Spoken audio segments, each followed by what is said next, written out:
नमस्कार, मैं हूं सुप्रिया और आप देख रहे हैं जीवांजलि। अयोध्या में रामलला की प्राण प्रतिष्ठा के बाद यह पहली रामनवमी कई मायनों में ऐतिहासिक होने वाली है। करीब 500 साल बाद रामलला का भव्य जन्मोत्सव मनाया जा रहा है। अयोध्या में रामलला का जन्मोत्सव मनाने की भव्य तैयारियां चल रही हैं और इस बार रामनवमी का खास आकर्षण रामलला का सूर्य तिलक होने वाला है। जी हां, रामनवमी के दिन दोपहर में ठीक 12 बजे सूर्य की किरणें रामलला के मस्तक पर पड़ेंगी, जिससे उनका सूर्य तिलक होगा। रामलला के मुख पर सूर्य की किरणें करीब 4 मिनट तक रहेंगी। रामलला के सूर्य तिलक पर दुनिया भर की नजरें हैं। क्या होता है सूर्य तिलक? सूर्य तिलक क्यों खास है? सूर्य तिलक ऐसे ही तमाम सवालों का जवाब देने के लिए आज हमारे साथ मौजूद हैं आचार्य अनिल वत्स जी। आचार्य जी, आपका बहुत बहुत स्वागत है। नमस्कार जी आचार्य जी, इस बार की रामनवमी खास है, ये तो हम सभी जानते हैं, लेकिन रामनवमी का खास आकर्षण रामलला का सूर्य तिलक है। तो सबसे पहले हम जानना चाहेंगे कि सूर्य तिलक क्या होता है और सूर्य तिलक का महत्व क्या है। बड़ा उत्तम प्रश्न है ये। सूर्यवंशी हैं श्री राम जी, जैसे भगवान कृष्ण चंद्रवंशी हैं, 16 कला संपूर्ण हैं। भगवान राम जो हैं 12 कला संपूर्ण हैं, क्योंकि सूर्य की 12 ही कला होती है। और भगवान श्री राम के मस्तक पर जो तिलक है, उसको स्वयं सूर्य अपनी आभा से, स्वयं सूर्य अपने तेज से, स्वयं सूर्य अपने प्राण अपान व्यान उदान समान किरणों से जब सिंचित करता है, तो इसे सूर्य तिलक कहते हैं। तो इसका महत्व क्यों बढ़ जाता है? क्योंकि दुनिया भर में सूर्य तिलक के चर्चे हो रहे हैं, तो हम ये जानना चाहेंगे कि सूर्य तिलक का महत्व क्या होता है। ये बड़ा अद्भुत प्रश्न है। जैन तीर्थंकर भगवान महावीर का भी सूर्य तिलक होता है, और ये सूर्य तिलक क्योंकि वो भी सूर्यवंशी है, ऐसे ही भगवान श्री राम सूर्यवंशी हैं। और सूर्य तिलक की सबसे खूबसूरत चीज क्या है कि खास अभिजीत मुहूर्त चुना जाता है इसमें। ये सूर्य की गति, सूर्य के अक्षांश, सूर्य का स्थान और सूर्य के समय, स्थान और गति, इन 3 चीजों का जो तारतम्य है जी, उससे ये सूर्य तिलक होता है। अब जैसे कुछ लेंस और दर्पण भूतल पे लगाए गए हैं जी, कुछ उससे पहले वाले तल पर लगाए गए हैं, तो जैसे ही सूर्य की किरण अभिजीत नक्षत्र में एक खास समय पर जब वहां भूतल उस लेंस के ऊपर पड़ेगी, तो वह परिवर्तित होकर नीचे जाएगी। नीचे के लेंस से टकरा के जब वापस परिवर्तित होके वो ऊपर आएगी, तो भगवान विष्णु के तिलक के ऊपर वो रोशनी पड़ेगी। इसको सूर्य तिलक कहते हैं, जो स्वयं भगवान सूर्यवंशी श्री राम जी के मस्तक पर करेंगे। और ये ड्यूरेशन 4 मिनट का रहेगा। 4 मिनट के बाद सूर्य अपने स्थान से, क्योंकि सूर्य भी घूमते हैं जी, अपने अक्ष पे घूमते, पृथ्वी तो चारों तरफ घूमती है सूर्य के, तो ये 4 मिनट की अवधि है। इस मिनट के अंदर ही ये सूर्य तिलक होगा, तो इसलिए 4 मिनट और अभिजीत मुहूर्त और सूर्यवंशी भगवान श्री राम के मस्तक पर 4 मिनट का भी कमाल है, क्योंकि पुरुषार्थ 4 ही होते हैं, धर्म अर्थ काम और मोक्ष, 4 मिनट। और अगर आप देखेंगे तो भगवान विष्णु के जो अंश हैं वो 4 रूपों में प्रकट हुए। भगवान श्री राम, लक्ष्मण, भरत और शत्रुघ्न, ये भी 4 ही हैं। और खास बात, भगवान विष्णु के आशीर्वाद से अग्निदेव जो खीर लेके प्रकट हुए थे, उसके भी 4 ही भाग किए गए थे। उसमें से आधा भाग माता कौशल्या को दिया स्वयं दशरथ जी ने, और बाकी जो आधा भाग था उसमें से कुछ भाग सुमित्रा जी ने लिया, और उसका आधा भाग चतुर्थांश कैकेयी माता ने लिया, और फिर जो बचा फिर सुमित्रा ने ले लिया। इसलिए उनके 2 पुत्र हुए, लक्ष्मण और शत्रुघ्न सुमित्रा के पुत्र हैं, भरत जी कैकेयी के पुत्र हैं, और कौशल्या के भगवान श्री राम हैं। ये है 4 मिनट का वैज्ञानिक और आध्यात्मिक रहस्य जी। 4 भाई थे, लेकिन राम जी अद्भुत, उनकी कहानियां अद्भुत हैं, उनका नाम ही अद्भुत है। तो ऐसे किस नक्षत्र में राम जी का जन्म हुआ था, किस शुभ मुहूर्त में जन्म हुआ था? क्योंकि हिंदू धर्म में मुहूर्तों का बड़ा खेल होता है, शुभ मुहूर्त को बहुत अच्छा माना जाता है। तो आप बताइए कि किस शुभ मुहूर्त में और किस नक्षत्र में राम जी पैदा हुए थे। बहुत सुंदर बात कही आपने। जब भी कोई व्यक्ति जन्म लेता है उसकी एक तिथि होती है जी। एक वार होता है, एक नक्षत्र होता है, एक योग होता है, एक करण होता है। वस्तुतः चंद्रमा सूर्य से कितनी दूर है उस दूरी को ये 5 भागों में बांटा जाता है। इसी को तो पंचांग कहते हैं। अब भगवान राम जब अवतरित हो रहे हैं, ध्यान रखिए हमारे यहाँ भगवान विष्णु जन्म नहीं लेते, अवतार लेते हैं, अवतरित होते हैं। तो भगवान राम जी चैत्र मास था, आजकल भी चैत्र मास है, शुक्ल पक्ष था, 9वीं तिथि थी और पुनर्वसु नक्षत्र था, जिसके देव आचार्य देव गुरु बृहस्पति होते हैं। और भगवान राम जी का कर्क लगन में जन्म हुआ, या यूं कहें प्रकट उत्सव हुआ भगवान राम जी का। लग्न में चंद्रमा कर्क राशि का है, गुरु भी कर्क राशि के हैं। इसे पंच महापुरुष योगों में से हंस नामक महायोग कहा जाता है। और जब गुरु चंद्रमा के साथ हो जाते हैं तो इसे गजकेसरी योग भी कहते हैं। भगवान राम जी की पत्री में मंगल उच्च के मकर राशि में 7th हाउस में, ये रुचक नामक महायोग है जो बल, वीर और अद्भुत शौर्य, अपराजित शौर्य अर्पित करता है। और लगन में गज केसरी का अर्थ यह है कि शिष्य गुरु जी के शरण में है, गुरु जी के चरणों में है। तो जब बाल थे तो वशिष्ठ जी के चरणों में, उनसे ज्ञान लिया। थोड़े युवा हुए तो वशिष्ठ जी ने विश्वामित्र जी को सौंपा। फिर तो अगस्त ऋषि हैं और बहुत सारे ऋषियों का आशीर्वाद आपको प्राप्त होता है। जैसे कि आचार्य जी आपने बताया कि रामलला जो हैं पुनर्वसु नक्षत्र में जन्मे थे, प्रकट हुए थे, तो इस नक्षत्र का क्या महत्व होता है? क्योंकि हमने पहले भी सुना है, ये नक्षत्र क्यों खास है? इसके नाम में ही बड़ी खूबी है, पुनर्वसु। वसु मैंने वास करें, पुनर् मैंने बार बार। अब देखिए राम जी युवावस्था में पिताजी ने कैकेयी को दिए थे वचन, तो उनका वचन खंडित ना हो। राम जी युवावस्था में, जबकि उनका राज्याभिषेक होने वाला था, वो जंगलों में चले गए और वापस लौट के आए। देखिए उनका अभिषेक होना था, अभिषेक वाले दिन राम जी वल्कल वस्त्र पहन के जंगल को चले गए। लेकिन जब 14 साल बाद वापस लौट के आए तो फिर उन्होंने राज्य को ग्रहण किया। तो जो राज्य पहले मिलना था वो 14 साल बाद पुनः मिला, पुनर्वसु। सीता जी भी अग्नि में अग्नि परीक्षा दी गई जब उन्हें पंचवटी में थी, उनको पता था कि इस तरह हरण होना है, तो अग्नि को अर्पित की गई थी कि अग्निदेव आप देवी सीता जी को संभालिए। पुनः प्राप्त करने के लिए दोबारा अग्नि परीक्षा कराई गई, वहां से सीता जी दोबारा ली गई।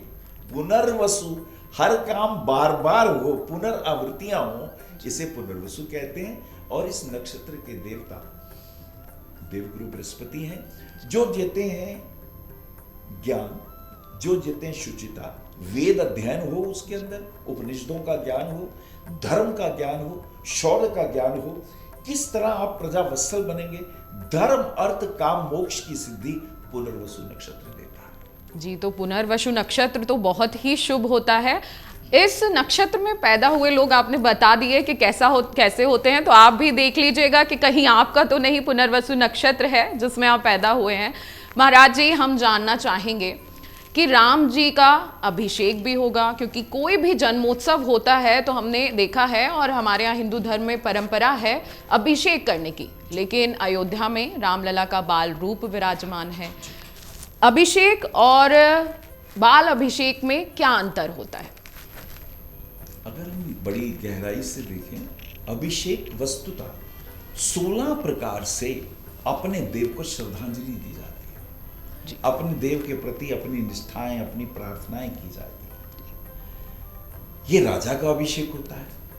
अब बालक भी जब होते हैं तो माँ कितने प्यार से उन्हें आप घर में देखेंगे तो जल से स्नान कराती है। पहले क्या होता था, साबुन वगैरह नहीं होते, क्योंकि साबुन में कास्टिक वगैरह है, वो नुकसानदेह है त्वचा के लिए। तो दूध से अभिषेक होता है, दूध से अभिषेक होने के बाद फिर जल से अभिषेक करें, उसके बाद शहद से अभिषेक होता है, फिर जल से अभिषेक करें, फिर शर्करा से अभिषेक होता है, फिर जल का पुनर्अभिषेक करें, फिर दही से होता है, उसके बाद फिर जल से अभिषेक करें। यानी 4-5 बार चंदन से अभिषेक होता है, चंदन लगाया जाता है, फिर आप दोबारा केसर लगाएं, फिर आप जल से अभिषेक करें। ये 5 प्रकार से अभिषेक करने से पंच तत्व शोधन हो जाता है और इस प्रकार से त्वचा में एक रूप निकल के आता है, ऑरा डेवलप होता है और व्यक्ति के भीतर मन वचन कर्म से उसकी आत्मा, उसका मन, उसका शरीर और उसका ऑरा दैदीप्यमान हो जाता है। 16 प्रकार के प्रकार हैं। उसके बाद हम उनके वस्त्र पहनाएंगे। कैसे करेंगे? बच्चे को नहलाएंगे, नहलाने के बाद दूध से फिर जल, फिर 5 प्रकार से करने के बाद हम क्या करेंगे? अब हमें तौलिया चाहिए, अब साफ करेंगे। उसके बाद हम वस्त्र पहनाएंगे, वस्त्र पहनाने के बाद फिर कंघी वगैरह करेंगे। ये जो कुछ आम चीजें हैं यही तो भगवान जी के लिए भी करनी है। इसी को ही अभिषेक के 16 प्रकार कहा जाता है। तो बिल्कुल ठीक बात है, आचार्य जी ने बहुत ही सरल तरीका बताया है। रामनवमी पर आप भी राम जी का अपने घर बैठे इस विधि से अभिषेक कर सकते हैं। आचार्य जी, रामलला और राम जी का अद्भुत रूप सभी जानते हैं, लेकिन हम आपसे जानना चाहेंगे, हाल ही में आप अयोध्या घूम के आए हैं, तो हम आपकी बातों से जानना चाहेंगे कि अयोध्या में रामलला जो विराजमान है उनका रूप कैसा है। बड़ा सुंदर प्रश्न किया। मैं अभी कुछ दिन पहले वहाँ ज्योतिष का एक सेमिनार था, तो साक्षी भार्गव जी ने वो कराया था और उन्होंने हमें कहा कि राम जी के भी दर्शन करते हैं। तो राम जी के दर्शन करने हम गए। तो बहुत भीड़ है वहाँ पर। जो भी व्यक्ति जाए वो ये सोच के जाए कि राम जी इतने 700 वर्षों तक टेंट में रहे, धूप में रहे, तो जो भक्त जा रहा है उसको भी तपस्या तो करनी होगी। हालांकि मुझे कहा गया कि आपके लिए हम व्हील चेयर ले देते हैं और आप आसानी से शॉर्टकट से चले जाएंगे। मैं कहा नहीं, अपने प्रभु राम को वो 14 साल जंगलों में देखिए ना, वल्कल वस्त्र पहने हुए, पैर में खड़ाऊ भी नहीं है, कितने कष्टों और तकलीफों से रहे और हम इतने आराम से दर्शन करेंगे। मैं कहा नहीं। तो भगवान जी के जब हमने दर्शन किए, काफी भीड़ थी, पर सबके हृदय में इतने लोग जय श्री राम के नारे लगा रहे थे। अच्छा, स्त्रियां भी थी, बड़ी भाव विवल देखी मैंने। तो मेरे मन में भाव आ रहा था कि अपने इष्ट देव को देखने के लिए लोग कितने तरस रहे हैं, तड़प रहे हैं, उनमें कितनी व्याकुलता है, आंखों में अश्रु थे कि अपने राम जी को देखें। और जब हम राम जी के पास पहुंचते हैं, उसमें बीच में पिलर्स आते हैं, साइड में एक बीच में बड़ा रास्ता है और 2 रास्ते साइड में छोटे छोटे हैं। मैं छोटे वाले रास्ते में था।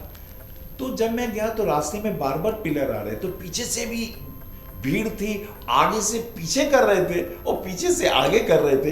तो आप 2 पाटन के बीच में साबत बचाना कोई वाली बात थी। लेकिन राम जी की भक्ति में हम इतने लीन थे कि हमें पता ही नहीं चला और ऐसे ही करते करते ये राम जी के सामने पहुंच गया। और जब प्रभु जी के सामने पहुंचे तो सोचा था ये कहेंगे, ये मांगेंगे, सब भूल गए। उनके प्रभु के नेत्रों को देखा, मुझे याद आ गया कि जब भगवान राम जी का अवतरण हुआ कौशल्या जी की गोदी में, तो उसमें वाल्मीकि जी ने वर्णन किया है कि प्रभु श्री राम जी का श्याम वर्ण, स्निग्ध त्वचा है और उनकी आंखें बड़ी बड़ी हैं और उनकी आंखों के नीचे लालिमा आई। मैं वो लालिमा देख रहा था कि क्या हमारे इस मूर्तिकार ने वो ध्यान रखा है। वाकई सजल नेत्र थे और उसके अंदर ऐसा लग रहा था कि जैसे आंसू अब आ जाएंगे। हो सकता है मेरी आंखों के आंसुओं ने वो आंसू वहां कल्पना कर लिए हो, लेकिन सजलता, वो लाल डोरे भी थे नीचे और उनकी बाहु, अजान बाहु कहा जाता है राम जी को। वाल्मीकि जी ने वर्णन किया कि उनके घुटने से नीचे लंबे हाथ है और उनका सुडौल शरीर है, उनके कंधे बड़े विकसित हैं, कटी छोटी है।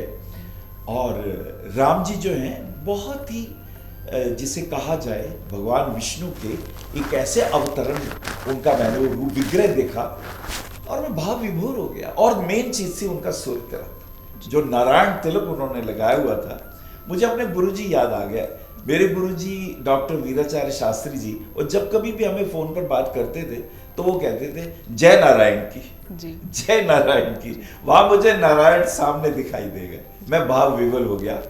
बहुत अद्भुत छटा प्रभु श्री राम की मैंने देखी। बात सच में बहुत ही अद्भुत रूप, अद्भुत छटा। एक बार आप देख लेंगे तो रामलला से आप नजर नहीं हटा पाएंगे, ऐसा रूप अयोध्या में है राम जी का। महाराज जी, रामनवमी है और सभी लोग इस बार, क्योंकि 500 साल का लंबा इंतजार खत्म हुआ है और रामनवमी इस बार ऐतिहासिक होने वाली है। सभी लोग जो अयोध्या नहीं जा पा रहे, उनके सवाल हैं कि हम घर पे कैसे पूजा आराधना करें, रामनवमी पर राम जी का कैसे अभिषेक करें। तो हम आपसे पूछना चाहेंगे कि राशि अनुसार रामनवमी पर जो भक्त हैं, जो पूजा करना चाहते हैं, वो कैसे पूजा करें। आप 12 राशियों का हमें संक्षिप्त में बता दीजिए। बहुत ही एक ज्योतिष को कितनी खूबसूरती से आप भक्ति में ले आए हैं। मैं पहले तो आपको साधुवाद देता हूँ। देखिए, राम जी खुद कर्क राशि के हैं जी, ठीक है ना। राम जी कर्क राशि के हैं और गुरु और चंद्रमा लगन में हैं। तो 4, 8, 12 मैं इसको इस तरह डिवाइड करता हूँ। कर्क राशि, वृश्चिक राशि और मीन राशि, ये जल तत्व प्रधान राशि है। आपको तो अभिषेक में ज्यादा ध्यान लगाना चाहिए। आप पहले दूध से अभिषेक करें। देखिए, अभिषेक शिव जी का भी होता है, उसे रुद्र अभिषेक कहते हैं। अभिषेक का अर्थ होता है पवित्र जल से, गंगा जल से, दूध से, घी से, शहद से और निर्मल जल से प्रभु का स्नान कराना। तो कर्क राशि वाले, वृश्चिक राशि वाले, मीन राशि वाले जल से पहले स्नान कराएं, उसके बाद दुग्ध स्नान कराएं। दुग्ध स्नान कराने के बाद फिर जल से स्नान करा दें। उसके बाद बहुत अच्छा हो अगर आप दही से स्नान कराएं। दही से स्नान कराने के बाद जल से स्नान कराइए पुनः, फिर शर्करा से, चीनी से नहीं, शर्करा से, गुड़ की शर्करा होती है, उससे स्नान कराइए। अच्छी तरह रगड़िए प्रभु के विग्रह को, जितना भी कहीं भी मैल वैल होगा वो साफ हो जाएगा। फिर जल से स्नान करा दीजिए, घी से स्नान कराइए, फिर जल से स्नान कराइए। 5 प्रकार की स्नान करने से भगवान श्री राम की अनंत कृपा आपको प्राप्त होने लगती है। अच्छा, आप कहेंगे बाकी राशि वाले क्या करें? बहुत से काम है भाई। अब जैसे मैंने 4, 8, 12 का तो ये बता दिया। 1, 5, 9 यानी मेष राशि, सिंह राशि और धनु राशि, ये स्नान तो तुम्हें कराना ही है, अग्नि को भी दिखाना है, यानी ज्योति प्रचंड करके भगवान श्री राम के ऊपर आरती भी करें। अच्छा, आरती के लिए क्या करें? बड़ा आसान तरीका है। देखिए, ओम बनाना है आपको। आरती दिया आपने और ये इधर और ये ओम बना दिया। राम जी के सिर पे दिखाया, नाभि पे ले गए, फिर चरणों पे ले गए, फिर वहां प्रणाम किया, फिर सिर से ले गए, फिर नाभि के पास ले गए, फिर चरणों पे ले गए, फिर जय श्री राम मनी मन किया।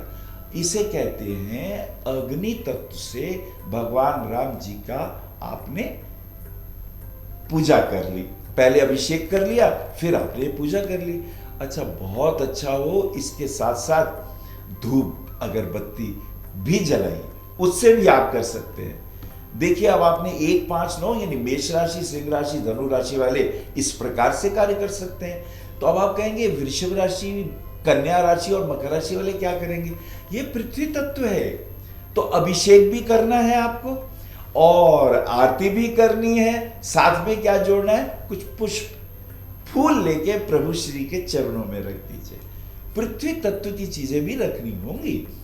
जैसे आप पुष्पों की माला भगवान को चढ़ा सकते हैं, ये और ऐड कर दीजिए, और थोड़े उनके चरणों में चढ़ाइए। चंदन का तिलक प्रभु को करिए। सुगंधिम पुष्टिम वर्धनम, सुगंधि जो होती है वो पुष्टि को प्रदान करती है। तो इस तरह आप प्रभु की खूब अच्छे तरीके से प्रार्थना कर सकते हैं। अब आप कहेंगे जो बाकी के रह गए 3, 7, 11 मिथुन राशि, तुला राशि और कुंभ राशि क्या करें? ये वायु तत्व प्रधान राशि है ना, तो वायु तत्व वाले क्या करते हैं? वस्त्र पहनाते हैं। भगवान राम जी को वस्त्र पहनाइए, आभूषण पहनाइए, यानी जल का अभिषेक भी करना है, आरती भी करनी है, वस्त्र भी पहनाने हैं और फूल भी चढ़ा देने हैं। और अगर आप ये पूछें कि और हम सभी अगर ये वाला काम कर लें तो ये सोने पे सुहागा है। 5 तत्वों से निर्मित 5 उपांगों से भगवान श्री राम का अभिषेक भी करें, वस्त्र भी पहनाएं, उनको सुगंधिम पुष्प भी अर्पित करें भगवान श्री राम के लिए। अब कुछ गाएं भी। श्री रामचंद्र कृपालु भज मन, हरण भव भय दारु। ये प्रभु का कोई भी मंत्र, जय श्री राम, जय श्री सिया राम, ये बोल के आरती करें, प्रभु की कृपा पर बहुत होने वाली है। जी बिल्कुल, आचार्य जी ने तो आपको बता दिया है कि कैसे रामनवमी पर अपनी राशि अनुसार आपको रामलला की पूजा करनी है। बहुत ही सरल तरीके हैं, बहुत ही सरल विधि है। आप इसी विधि से रामनवमी पर रामलला की जरूर पूजा करिएगा। अब आचार्य जी, बहुत लोगों का सवाल होता है, आपने हमारे साथ पहले भी कई कार्यक्रम किए हैं और उसमें बहुत लोगों के कई सवाल आए हैं।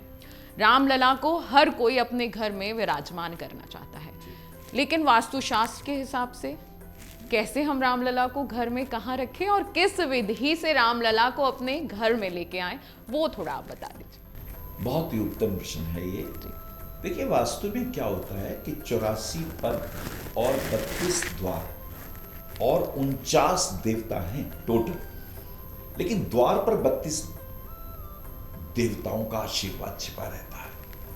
अगर आपको यह पता चल जाए कि पूर्व दिशा में कौन सा द्वार श्रेष्ठ है, पश्चिम का कौन सा द्वार श्रेष्ठ है जो हमें यश दे, कीर्ति दे, दीर्घायु दे, संतान का सुख दे, उत्तर का कौन सा द्वार श्रेष्ठ है और दक्षिण का कौन सा द्वार श्रेष्ठ है। अब जैसे पूर्व का तीसरा और चौथा द्वार, जिसे जयंत और इंद्र द्वार कहते हैं, बहुत यश, कीर्ति और प्रतिष्ठा देने वाला द्वार है, तो कर लो ना यहीं पर भगवान जी की मूर्ति का स्थापन। और भगवान जी की मूर्ति, एक बात ध्यान रखें, एक मूर्तियां वो होती हैं जो मंदिर में प्राण प्रतिष्ठित होती हैं, उसके नियम होते हैं। घर में हम प्राण प्रतिष्ठा नहीं करते, भोले भाव से उस मूर्त में अमूर्त के दर्शन करते हैं, उस आकार में निराकार के दर्शन करते हैं। और निराकार का अर्थ आकारहीन नहीं है, ये भी समझ लें। कुछ लोग निराकार समझते हैं, उसका कोई रूप नहीं है, रंग नहीं है, ऐसा नहीं है। जैसे एक शब्द हो, अगर हम कहें कि ये व्यक्ति सुंदर है और उसको हमने नकार करना हो तो हम कहेंगे असुंदर है, आ का प्रयोग करते हैं। या हम अन का प्रयोग करते हैं, जैसे हम कहते हैं ये चीज बहुत आवश्यक है, अब इसका विरोध करना हो, नेगेटिव रूप में देना हो तो हम कहेंगे अनावश्यक है। तो आ या अन, ये दो चीजें लगती हैं। अब आकार का अगर विरोध करेंगे तो आकार नहीं बोलते या अनाकार नहीं बोलते, निराकार कहते हैं। निराकार का अर्थ है निर्गतो आकारो यस्यः इति निराकारा, जिसमें अनंत आकार, गुण, रूप, वैभव, ऐश्वर्य प्रभु के प्रकट हो सकते हो, उसे निराकार कहते हैं। तो उस मूर्ति में उस निराकार श्री राम का ध्यान करके आप पूजा कर सकते हैं। वही 3 और 4 नंबर का गेट पूर्व दिशा वाला बेस्ट गेट है। सूर्य भी तो उधर से ही उदय होते हैं ना, सूर्य उदय से उदय होते हैं। राम जी भी सूर्यवंशी हैं और आप भी पूर्व की ओर मुख करके प्रभु को प्रणाम कर रहे हैं। सोने में सुहागा आपके लिए।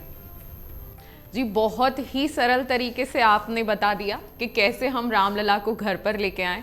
अगर आप भी रामलला की मूर्ति घर पर लेकर आना चाहते हैं तो आप इस विधि से ही रामलला को घर पर लाएं। और अगर सच्चे मन से, अगर आप कोई विधि नहीं अपना रहे, कोई मंत्र जाप नहीं कर रहे, लेकिन मन में श्रद्धा है और रामलला को आप घर पे लाएंगे तो निश्चित ही आप सफल होंगे और आपकी मनोकामना भी पूरी होती रहेगी। अब आचार्य जी, हम अगला सवाल आपसे पूछना चाहेंगे। रामलला का सूर्य तिलक हो रहा है, सूर्य ग्रह के राजा भी माने जाते हैं।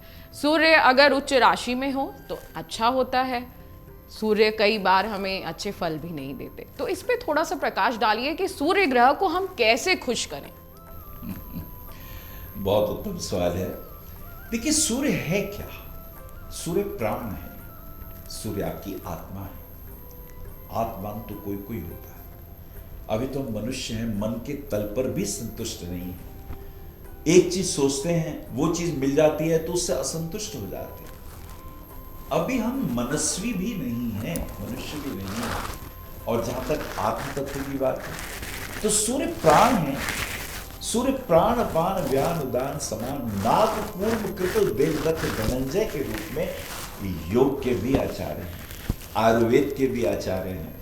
और सबसे अच्छी बात यह है कि अगर आप भगवान सूर्य का आशीर्वाद प्राप्त करना चाहते हो, जैसे सूर्य सिंह राशि के हो तो स्वराशि के हो गए, आपका ऐश्वर्य होगा, आपकी दीर्घायु होगी, आपका यश होगा, आपको उच्च पद प्रतिष्ठा मिलेगी, अच्छी जॉब मिलेगी, मान सम्मान होगा, बच्चे आपकी आज्ञा में होंगे। और अगर सूर्य उच्च के हो गए, जैसे मेष राशि के, राम जी के मेष राशि में थे, तो जब मेष राशि के सूर्य उच्च के होंगे दशम भाव में तो चक्रवर्ती सम्राट बनते हैं। 11,000 वर्षों तक राम जी ने शासन किया, 100 से ज्यादा अश्वमेघ यज्ञ किए थे। अब राम जी ने तो ये किया, तुम थोड़ा ही कर लो। उच्च का सूर्य हो तो आप सूर्य के उच्च पदान पर हैं, उसको मेंटेन करना मुश्किल होता है। आप एवरेस्ट पे चढ़ते हैं, जब तक पहुंच नहीं जाते पूरा प्रयत्न होता है, जब लास्ट पिलर पे ऊंचाई पे पहुंच जाते हैं जोश ठंडा हो जाता है, आपको लगता है नाउ आई हैव अचीव्ड। लेकिन भैया उसको मेंटेन करना पड़ेगा, नहीं तो नीचे उतर आओगे। अच्छा, नीचे उतर आए का मतलब सूर्य नीच का हो गया। अगर यहां मेष राशि में सूर्य उच्च के हैं तो तुला राशि में नीच के हो जाते हैं। नीच का अर्थ यह है बेटा बड़ी मेहनत करनी पड़ेगी, बहुत संघर्ष करना पड़ेगा, पिताजी के चरण छूने पड़ेंगे, गुरुओं का आशीर्वाद लेना पड़ेगा और अपनी हेल्थ के लिए जागरूक होना पड़ेगा, माता पिता की सेवा करनी होगी। और सबसे बड़ी बात, सूर्य का अर्थ कमजोर हो गया, हड्डियां कमजोर हो गई आपकी।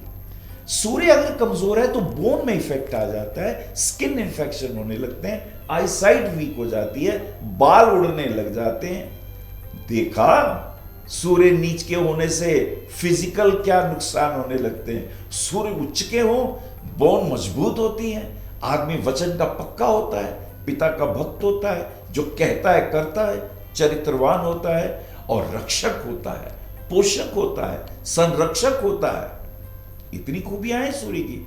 अच्छा, अगर तुम्हारा कमजोर है तो डरने की क्या बात है। सूर्य देव को सवेरे 6 से 8 बजे 2 घंटे में जल दीजिए, और जल किसी भी पात्र में ले लो, तांबा हो तो अच्छा है, जल भर के गिलास हो।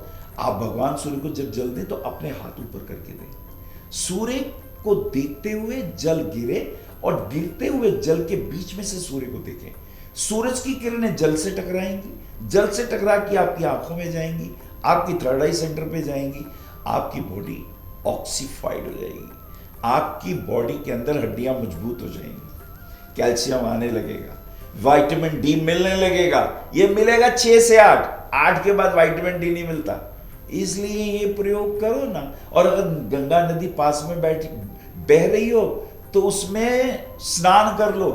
गंगा नदी में स्नान करके अगर यहां अनाहत चक्र तक जल हो और तब ओम घृणी सूर्य आदि श्री सूर्य को जल दो तो ये चक्र जागृत हो जाता है। मजा आया? जो बाहर बैठ के नहीं होगा वो गंगा नदी के स्नान में हो जाएगा। अनाहत चक्र जागृत होते ही भक्ति, प्रेम, करुणा, सौहार्द, मित्रता, एक दूसरे के काम आना, दुख सुख में किसी के साथ हो जाना। राम जी ने यही तो किया, ऋषियों के दुखों को अपना दुख बना लिया। जिनके ऊपर भी संकट आए राम जी सबके हो गए। अपने लिए तो सब कोई जीता है, जब तुम दूसरों के लिए जीते हो तो राम जैसी यशोगाथा फैलने लगती है। जी, बहुत ही सरल तरीके आप बताते हैं, क्योंकि सभी लोग पूजा करते हैं, सभी लोग सूर्य भगवान को नियमानुसार जल भी चढ़ाते हैं, लेकिन पूजा का फल आपको तभी मिलेगा जब आपको सही विधि या सही तरीका पता होगा। तो आगे से अब आप सूर्य को जल चढ़ाएं तो निश्चित ही आचार्य जी की बात को जरूर याद रखिएगा। अब आचार्य जी, आपने हमें बहुत अच्छी जानकारी दी। अंत में हम आपसे जानना चाहेंगे कि रामनवमी का शुभ मुहूर्त क्या है और रामनवमी पर किस विधि विधान से हमें रामलला की पूजा आराधना करनी है। यद्यपि इन प्रश्नों के उत्तर हम आपको दे चुके हैं, जी। फिर देते हैं। देखो भैया, अभी नवरात्र चल रहे हैं।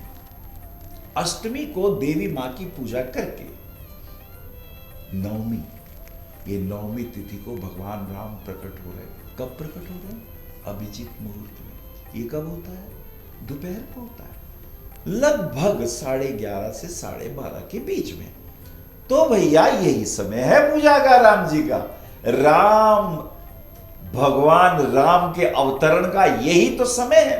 इसी समय पे करना है जाप, इसी समय पे करनी है प्रार्थना, इसी समय पे जाना है मंदिर, इसी समय में घर के मंदिर में भी राम जी का गुणगान करो। और राम जी का गुणगान करके भगवान राम का आप अभिषेक घर पे भी कर सकते हो ना। यही तो मुहूर्त है। अभिजीत मुहूर्त ध्यान रखना बुधवार को नहीं होता, बाकी सब दिन होते हैं ये महाराज। बुधवार वाले दिन ये मुहूर्त सीधा विष्णु जी के धाम चले जाते हैं। इसलिए शुभ कार्य विवाह करना हो अभिजीत मुहूर्त। अच्छा, अभिजीत मुहूर्त की एक और खूबी है, नाम क्या है? अभिजीत। यानी न्यायालय में अगर मुकदमे चल रहे हो और तुम हो ईमानदार, तो इस मुहूर्त में अगर मुकदमा ठोक दोगे तो तुम्हारी विजय हो जाएगी। यह मुहूर्त तुम्हें विजय दिलाएगा यदि तुम हो ईमानदार और सच्चे। ऐसी एक होता है गोधूली मुहूर्त। गोधूली मुहूर्त में जिस कन्या का विवाह कोई मुहूर्त ना मिलता हो तो गोधूली मुहूर्त में करने से वो कन्या बड़ी सुखी होती है। ऐसे ही ये अभिजीत मुहूर्त दोपहर के वक्त आएगा 11:30 से 12:30 के लगभग। पंचांग देख के समय भी एक्यूरेट आ सकता है, जैसे हम अंदाज लगा सकते हैं कि 11:30 ना करके 11:40 से ले लें और उधर 12:30 तक ले लें। ये समय है, इसी समय भगवान श्री राम की पूजा अर्चना प्रार्थना की जानी चाहिए और ये करने से भगवान राम की अनंत कृपाएं आपको तो मिलती हैं।